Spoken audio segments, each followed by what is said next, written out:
Gəl belə.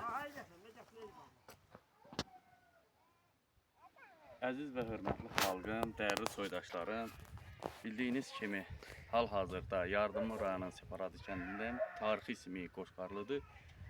Kəndimizin yaşayışla bağlı həqiqətən çox acınacaqlıq vəziyyətdir.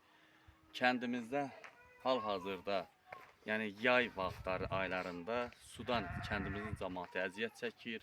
Gördüyünüz qara torpaqdır, palçıq olur, qış ayları çox çətinlik çəkir. Məktəbə gedən uşaqlar, şagirdlər, gələcək nəsgərlər çox əziyyət çəkir bu yolda. Dərslərinə vaxt-vaxtında çata bilmir. Hal-hazırda bildiyiniz kimi bu kəndin təbii maye qazı yoxdur. Deməli, təbii maye qaz bizim hardasa 300-400 metrəmizdə uzaq məsafəni əgər 28 kəndə paylayıcıdan götürəndə 1 kilometr heç etmir. Hal-hazırda kəndin yaşayış ilə bağlı 2010-cu illərə yaxın təqribən 735 nəfərdən ibarət qeydiyyat var idi. 735 nəfər qeydiyyatının hal-hazırda kəndin yaşadığı yaşayış olmamadığından əsasən kənd boşalıb, gənc nəsil bitkə çörəkdən ötürü əsirdir. Çox bəzi şəhərlilər də deyir ki, rayondan gəlirlər, şəhərdən lazım olmayan sözlərə bizi kənd cəmaatına yapırlar. Kəndçilər niyə gəlir? Əvvələn insan yaşayışı azaddır. İnsan öz yaşadığı üçün, öz sağlamlığı üçün hər bir yerdə şərait olan yerə can atır. Düzdür, Bakıda oksigenlə bağlı insanların səhhəti ilə bağlı çox çətinliklər var. Amma budur gözəl dağların havasından biz niyə tərk edirik? İş yeri yox, gənc nəsil bir nəsə adı bir sadə bir xeyir-şər olanda gedəndə maddi imkan çatmır, orada 5-3 manat pul yazdırsın ki, məsələn dəstək olsun həmən xeyir-şər sahiblərinə. Əziz vətəndaşlarım, əziz soydaşlarım, kəndin əsasən həkimə ehtiyacı var, xəstəxanaya ehtiyacı var, uşaq bağçasına ehtiyacı var. Çox məsələləri var, acınacaqlıq vəziyyətdədir. Hal-hazırda bütün məsələləri danışmaq olar, ürək ağrısından, bunları çox üstündən dərinliyinə getmirəm.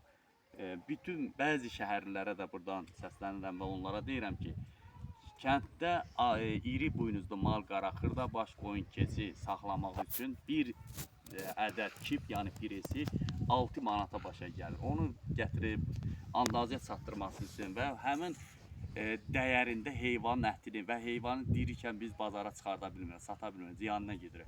Əkin sahələri deyirlər. Dünyada qloblaşma, istiləşmə olduğu üçün əkin sahələrində məhsul olmur. Bizim dağlıq zonadır, daşlardan ibarətdir. Biz kənd yerində yol çətinliyimiz olduğu üçün hal-hazırda biz qışa aid təzadlarımızı, yəni lazım olan produktlarımızı sentyabrdan başlayırıq, oktyabrdan alırıq ki, dekabrdan fevrala kimi qar olur, çətin olur. Bir hamilə gəlin olanda xəstəxanaya vaxtında çatdıra bilmirik, bir xəstə olanda xəstəxanaya çatdıra bilmirik. Masallı ilə bizim aramızda ən azı uzaq məsafədir, yəni kilometrlərlə göstərən bizim kəndə yaxın deyək ki 34 kilometrsə, əgər 24 kilometrsə, başqa kəndlərə 50 kilometrdir. Yəni belə deyək, kənd yaşayışı ulu babalarımızın və yaşlı nəslinin burada büdür hansısa belə deyək şəraitə dözərək yaşayırdı. Amma indiki gənc nəslin müasirliyi azaldı, rahatçılığı və səhhətində düzgün qidalanmamadığı üçün hər bir gəncimizin xəstəliyi ilə bağlı qanun yoxlatırsa hamısında göbələk xəstəliyi var.